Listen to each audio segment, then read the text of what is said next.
welcome to today's episode of FEPS Talks, the official podcast of the Foundation for European Progressive Studies. I'm your host, Matteo Dressler. I'm policy analyst here at FEPS for the topics of democracy, participation, and young people.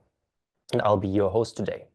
Today, we want to talk about a topic which has made quite a few headlines in all of the major outlets, English-speaking outlets, news outlets. These headlines read like, what's behind the global political divide between young men and women? That has recently, for example, been published in The Guardian just after the US elections, but also the Financial Times has covered this subject and others have too. And all of these articles look into the question or into the phenomena of young women, allegedly, increasingly being more progressive in their political attitudes and also voting in this way. And on the flip side of that, young men arguably not following that trend of becoming more progressive and in some of the extreme forms even voting for far-right parties, extreme right parties, forming some of their core support base. So the question that we try to answer today, what is it about that divide? And while this is, of course, media articles, we also must acknowledge that when we go to academia, that perhaps we don't have all the full answers to this question, to this phenomena yet. But with us today, I have Dr. Gefjon Off, who is a postdoctoral researcher in comparative politics at Leufner University of Lüneburg, and she will help us explore this topic. Hello, Gefjon. Hi.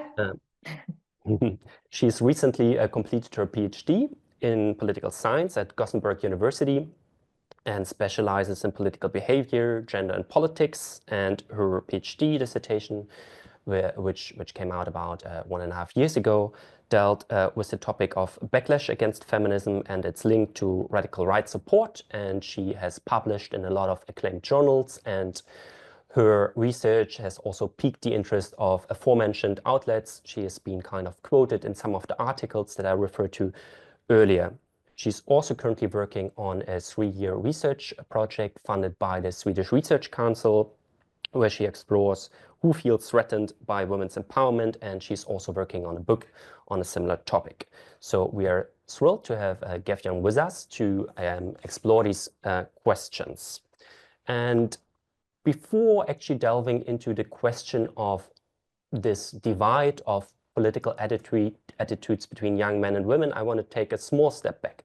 I want to ask you, Gefjon, to tell us a little bit more about what we generally know about the issue of different political opinions between men and women over the last decades, if we have seen any changes, if this has been a very polarizing kind of what in political science you call often cleavages, so something really polarizing that parties have explored, for example, like religion back in the days, or if there is actually no real big divide. And then also, once we have kind of explored these bigger trends, perhaps talk a bit about the differences in what we know about the differences in political attitudes between young men and women. And if we talk about young men and young women, we often talk about those under 30, often also labeled as Generation Z.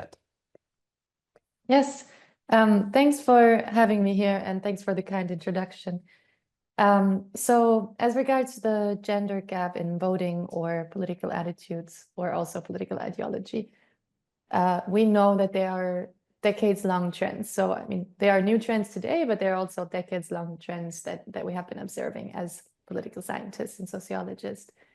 And so, for instance, in the 50s and 60s, women were still voting more towards the center-right, often explained by ideology and religiosity. And then as women were empowered on the labor market and as Western societies, especially secularized, women shifted more towards the left wing, right? And since the 90s, more or less, depends on the country, women are more likely to vote for the left wing than men. But actually, this wasn't always the case, right? So nowadays, women more likely vote for the left wing, men more likely vote for the right wing. And it's often explained by women's interests as, for instance, main caretakers. They are more likely to rely on welfare services. also women are more likely to work in the public sector, and the left wing is usually the political side that wants to strengthen the public sector. So it's often explained by women's own interests as, defined by roles that are quite specific to women in terms of child rearing, first of all, and then often still caretaking, but also as public sector officials, for example. And then if we look at the radical right, at the moment we see a gender gap in radical right voting. Actually, this was, I think, even still stronger a few years ago, but as these parties are growing, the radical right gender gap is not necessarily persisting in all countries. In France, for instance, we've seen that it closed. But the radical right gender gap is interesting because it's usually explained by different factors. So, for instance, a lot of studies don't find that men and women are particularly different in terms of their immigration attitudes. They think similarly about immigration, usually. But still, men are more likely to vote for the radical right, right? And so scholars are trying to find out why this is the case. Some people argue it's because of men's versus women's personality traits. Women are less risk-taking, for instance, so they might maybe not vote for a radical party. Or women are more sensitive to social stigma, and if a radical right party is socially stigmatized in society, women might be a bit more sensitive to this and therefore not vote for the party. So there are different explanations out there explaining why these gender gaps persist, or also why they close. So for instance, in France, this gender gap has closed. It might open again, we don't know that, but it's often argued that this is because of Marine Le Pen, who explicitly says she represents women's interests in certain ways. And so if there is this kind of representation, we might see that this gender gap close, at least among some, especially white men and women. Great, that's already interesting to also have the broader trends over the last decades that we've seen some changes, and also that perhaps the research or what we observe is not always that clear in terms of that there's a clear divide between men and women, but some countries are like this, then they change it back again, even in the last years. Now, indeed, leaving from this more general kind of look onto gender divide, what do we know specifically about differences in attitudes between young men and young women? What does the research tell us? What do we know from opinion research on how the differences matter there? That would be something that would be very interesting to figure out, especially against this background that there's always this, especially in media, this argument that young men are kind of explaining all the success of extremist right parties. I'm kind of polarizing this a little bit. But yeah, to actually know what's really going on, what are the differences, and perhaps also on what questions are there differences between young men and women, and on what questions, when it comes to political issues, are there perhaps no differences as well? Yes. So first of all, I want to say that usually research still finds that all young people, men and women, are more progressive in their attitudes than older people. And this is often explained by young people growing up in the time where societies are more liberal, right? So if you think about people who grew up, I don't know, maybe in the 50s or 60s, of course, times were different. And the youth, and I mean, youth is a very formative time period. People build their values and attitudes throughout their youth and maybe young adulthood. And so, of course, these formative years affect how people think later on too. And then we see a generational replacement in a way where young people tend to be more progressive on average than older people. And this is quite a consistent finding. And I don't want to contradict this finding on a whole. I think this is important to still point out young people are generally more progressive than older people. But so if we expect a trend where young men and women are both more progressive than older men and women, on some indicators, we don't seem to see this at the moment. This is quite new as a phenomenon. I think the first data that captures this might come from 2020. I'm not sure exactly, but it's quite a recent phenomenon. And so we are still trying to figure out what exactly is going on, because you need data to conduct this kind of analysis. And for instance, so if you have this data, you need to have a very large sample, because you're looking into very specific subgroups, right? You want to look at not only men and women, but also just young men and women, and then the ones who are interested in the far right. And if you count and you only have maybe 1,000 or 2,000 people per country, even if the sample is representative, you end up with a very small number of people who fall into these groups. And then it's hard to make statistical predictions based on the small group. So what you want is ideally real voting data. That would be great.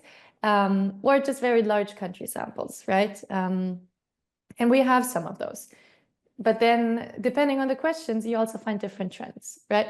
So for instance, if you look at far right voting, I just ran a few analyses this week to prepare, and you see that there is a gender gap in far right voting in a few countries, but I checked different European countries, and in my analysis, I found one in Finland, Italy, Poland, Romania, and Sweden, but not in the rest of the European Union countries where the samples were large enough. So in some of the Eastern European countries, I didn't have enough data to check this.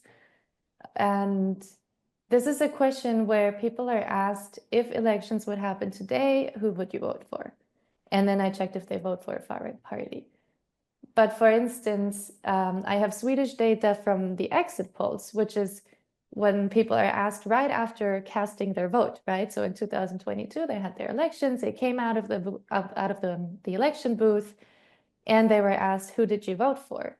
And here I also find this trend. And we have 10,000 people who answered this question, so that allows us to run a lot of analysis. I find the same trend, but the trend is a bit different, because in the Swedish data, I find that young men are actually saying that they are much more right-wing than also the men of the older generations. Whereas in the other analysis I ran on the European data, it's the young women who are much more left-wing than the older generations, but the young men aren't necessarily much more right-wing than the older generations. Right, so it really depends when you ask the question and how you ask the question. And this is just the question about voting.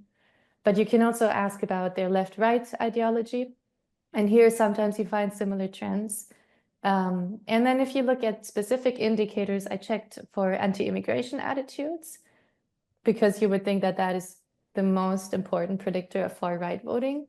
And there are actually very few countries where you see this gap in immigration attitudes. I think I found 4 countries, and I think it was Finland, Denmark, Sweden, and Spain. So interesting that it's the Scandinavian countries where you would see this, in this data set at least. But out of all the European countries, it's quite a small number of countries, right? Or European Union countries. So here we still see most often that young men are more progressive than older men, and young women are also more progressive than older women. And the gender gap isn't that large on the immigration indicator. So yeah, it really depends on what kind of questions you ask. And then with my co-authors, we mostly look at different kinds of gender equality attitudes. So are you in favor of gender equality measures, of feminist proposals, these kind of questions? And we find some quite persistent youth gender gaps, but it's also, again, on specific questions. So if you ask them, are you in favor of gender equality? You don't find it. If you ask them, are you in favor of homosexuality or abortion rights? You don't find it. Young men are in favor of these things on average. So this is not where you see the youth gender gaps emerging. But if you ask them whether they think that women's discrimination is no longer a problem in their country, then young men are the ones who say, or who are most likely to say in many countries, yes, they believe that women's discrimination is no longer a problem. Whereas young women are the least likely ones to say this. So it's not necessarily a strong, radical, anti-feminist statement, right? It's just saying, I believe there is no more women's discrimination in my country. And here you see the divergence, because young women are the ones still saying, no, there is women's discrimination, we need to do something. young men are the ones saying, well, no, I don't think there's still discrimination. And it's quite, I mean, I think in a way you could explain it because young women nowadays are more highly educated than men on average. And it has been like that for maybe about 15 years, more or less. And if you enter the entry-level job market, right, you compete basically based on your education. And a lot of the discrimination factors in today's labor markets, at least in Western European countries, do not really matter yet, right? We know that if you compete for leading positions, usually you have a glass ceiling effect where women are more discriminated than men. But this is not happening if you compete for your first job, right? You're not competing for leading positions. We also know that if you have children, often for women, this results in a motherhood penalty on the labor market, but for men, it doesn't. But again, this doesn't really concern people who enter the labor market for the first time, or for most people at least, this doesn't play a role then. So it is actually a time when people compete on rather equal grounds. Young men and women compete on rather equal grounds when they look for their first jobs. And so this is the moment where young men feel like there's no more women's discrimination. Yeah, that's very interesting what you say. On the one hand, that empirically, from what we know, we can talk about the gender gap in the younger generation for some countries, but because, if I understand you right, mostly because of a lack of data, we cannot really say for the whole of Europe. It's not like it's not there necessary for other countries. We just don't know, and we'll hopefully find out more in the future. And then one of the kind of most intuitive factors which might explain such difference in political attitudes and also far-right voting, like sentiments, opinions towards migration, there is actually not that much difference from those countries where we know about them between young men and young women, but rather we are talking about differences or kind of competition in the labor market for young people entering the labor market and competing for jobs, and perhaps also an idea or resentment towards that by young men who, for example, for their role models, their parents, whatever, from their grandparents, they don't know this kind of competition necessarily because this is a recent trend that young women are highly educated, partly even more highly educated than young men, and that the resentment kind of stems from that. I think what is also interesting to know beyond kind of just what explains the difference or where the differences, specific differences are, what one can perhaps actually do about that. Also, of course, FEPS as a progressive think tank, if we think about policy responses, if we know now, well, we have some evidence to suggest that it is a lot about the labor market. So maybe there are things one can do there to also, with policies, to address this resentment among some young men. We're also not always talking about everyone. That's very clear. So to perhaps talk a bit more about what maybe policy-wise, especially from a progressive standpoint, one can do kind of to, of course, continue to advance gender equality, continue to advance feminism, continue to also attack and call out sexism, but doing it perhaps in a smart way with policies that also tries to take some of these young men, which might feel some resentments because of what you just explained along. So to just give some examples of what one as a progressive policymaker maybe can also think about.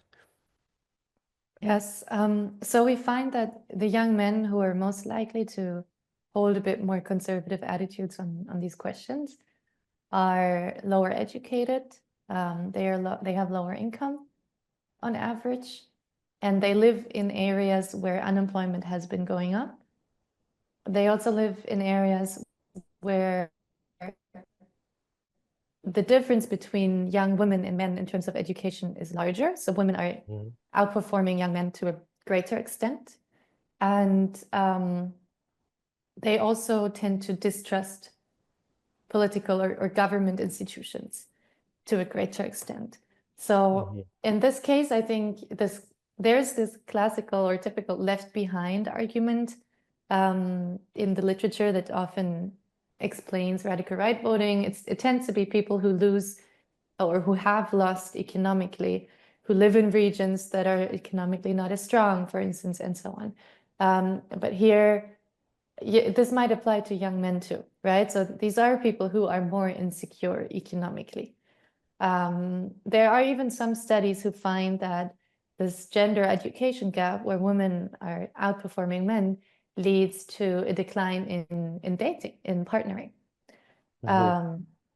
Where the ones, again, who are lower educated are less likely to find a partner.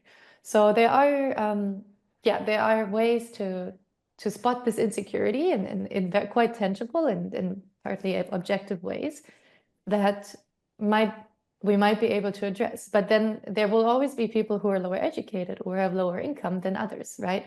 So I wonder how much you can actually address these objective factors, but rather provide them with more of a subjective sense of security. And that is, of course, more tricky. So how do you make these people trust the institutions? How do you make these people feel economically secure? How do you make them trust that they will be fine on the labor market and probably also on the dating market, right? How do you do that as a policymaker? I think that is trickier, but that is probably what needs to happen. And then in the other way, I tend to wonder, so does this mean, or do our findings mean that these people are actually not aware of women's discrimination? Because it seems like some of them at least might believe that there is no problem with women's discrimination in contemporary societies. And then, of course, maybe awareness campaigns can work. But you need to conduct an awareness campaign in a way that makes them believe that this is actually happening, and not in a way that makes them feel left behind or provoked or as if they didn't matter, for instance. But I mean, last week was it this week? This week was the International Day against violence against women, or for violence against women, right? And of course, we see these reports on all this stuff that is happening, and I wonder how people cannot see it, right? This is a whole different dimension of discrimination. If we don't talk about labor market discrimination, there is a whole different dimension out there that is all about violence that is still very much happening in all countries in Europe. And so sometimes I wonder if these awareness campaigns can help, but then you don't want to provoke and make them feel even more like they don't matter or they're the bad ones, right? Right. So I suppose what you're saying is, on the one hand, of course, there is policies which are very classical ones that can try to address some of the structural factors that you mentioned, such as a lack of employment opportunities. So to both deliver them to young people, and here we probably talk, which is always a core theme, of course, not about only providing a job, but also a decent job where you maybe feel at home, where you feel some connections, etc., with a decent salary. And also perhaps what you mentioned, lower education, invest in education, or ensure also that those which perhaps have a lower education also can have access to these decent jobs. On the other hand, you're also saying that next to this, we need campaigns, of course, for awareness raising for some of the problems that still persist, both on the labor market, although one might argue maybe then young men don't see it as much in their personal life, because as you explained, the differences are smaller to begin with when you enter the labor market than later, but also on issues like that are very still a very huge challenge, of course, like the violence against women, that is still very persistent also in many Western democracies to that point.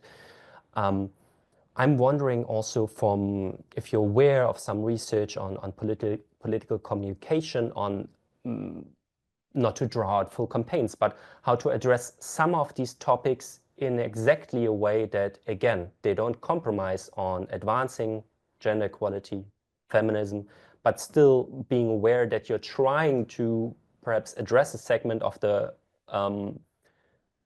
population, young men, which perhaps have this kind of feeling of left behind, or a word that's often used as well as kind of this backlash, like young women have it so good, so I don't have it so bad, and then you create resentment, and that might, yeah, make you decide on a different political party. So I guess my point is how to kind of address them without compromising on your core values, but in a smart way to talk to them. What are the things? Are you then gonna talk about the policies? Because we all know politics is not all about policies. I mean, these are important, but you also kind of have to embed them in some type of message narrative, which maybe takes people emotionally along.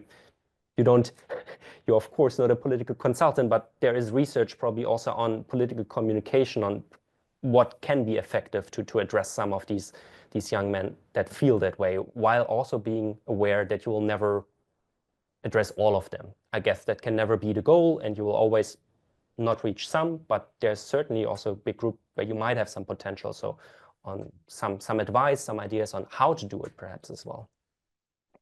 Yeah, actually, we tried with my co-authors, we tried an experiment where we presented people with the same policy, but framed in different ways. And we wanted to measure whether their support then differs, right?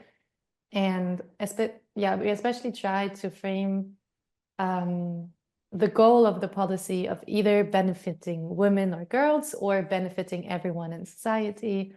And we also tried to frame the goal of the policy as either benefiting people in the labor market, so there's some, some competition element there maybe, or benefiting people in terms of being free to do and live as they want, a bit of a softer framing. But actually, we don't find any effects in that direction. So it seems like you cannot change people's opinion about a certain policy, at least in our experiment. I don't entirely believe that it's impossible, but we don't find these effects. So in our case, the way that we explain this is that probably people have strong opinions about these policies that we proposed. So one was a gender quota, and one was school reforms for more gender equality in teaching. People seem to have these opinions quite clearly formed. And by framing it one way or the other, you don't really change the way that they think about it. This is our finding so far. Yes. I'm not aware yet of so many other papers on this, but I cannot really give you an answer. No. I think also as the progressive movement broadly talking, and also policymakers, politicians that feel close to it, of course they don't all need to rely only also on academic evidence, but they also have to experiment and try themselves of how to do this, of course, and then that could also be then further tested, what has worked, what hasn't worked, in terms of convincing, first of all, bringing into play the policies that might address some of these things, but also talking about them in a way that might kind of bring some people back to change their attitudes, and also in the most extreme cases maybe prevent them from voting for forces that are clearly not democratic. Yes, I think this almost brings us already to the end, because we've already reached the 25-minute mark.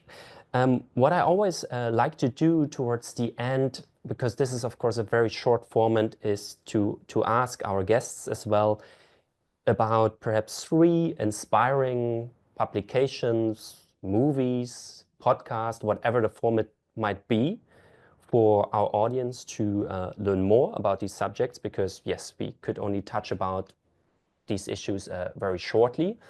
And before doing that, perhaps also in some shameless self-promotion, also to mention that FEPS also does a lot of research on what concerns young people, their hopes, their concerns, how they can also be talked to, for example, through social media, what works, what doesn't work, which is a publication that will bring out in about 2 weeks. And along the same lines, we also have a lot of good research on broader questions on gender policy, and especially also targeted towards the European Union. So if you're interested in these subjects, I strongly advise you check out our website. But Gefjon, 3 more publications, films, movies that you think could perhaps interest our audience to kind of learn more about the topic. Yeah, I have two. I'm sorry about that. But I think one nice thing is Alice Evans' blog. So Alice Evans is a scholar who's writing a book called The Great Gender Divergence. And she's traveling the world, doing a lot of field work, like really being in places all over the world, trying to understand gender dynamics. And that will probably result in a very interesting book. The book is not yet published, but she writes a blog about this whole research process and her thoughts. And I think what is really interesting about this blog is that she thinks out of the box. She thinks across very different disciplines of the social sciences. And also she provides a lot of food for thought that is not always backed by evidence, but always very intriguing in terms of the line of thought that she has. So I think this blog is very inspiring if you want to get new ideas on how to think about gender equality and different trends in gender equality across the world as well. So that's The Great Gender Divergence, Alice Evans. And then for stuff backed by data, or I mean, I don't want to say that isn't backed by data, but some very rigorous analysis that are always backed by data in a very rigorous way. I would look at the analysis by John Byrne-Murdoch at the Financial Times. So he did an article especially on this divergence between young men and women that was published in January 2024. But he has done more on this topic that received a bit less attention. There's a piece on young women starting to leave men behind that he published in September 2024. And he shows trends basically and data, and lets the data speak for itself very often on these topics. And so that's always great to look at as well. Yes, and one thing to add perhaps on his work is also that it's very nice to look at. They do a great job on visualizing some of these trends, some of these emerging differences. I think that's it for today. Thank you so much, Gefjon, for being with us today. It's been a pleasure, and I hope our audience found the discussion and the insight as engaging as I did. And we hope you will tune in again for future episodes of FEPS Talks. What's left to say? Stay informed, stay progressive, and goodbye. Thanks for having me.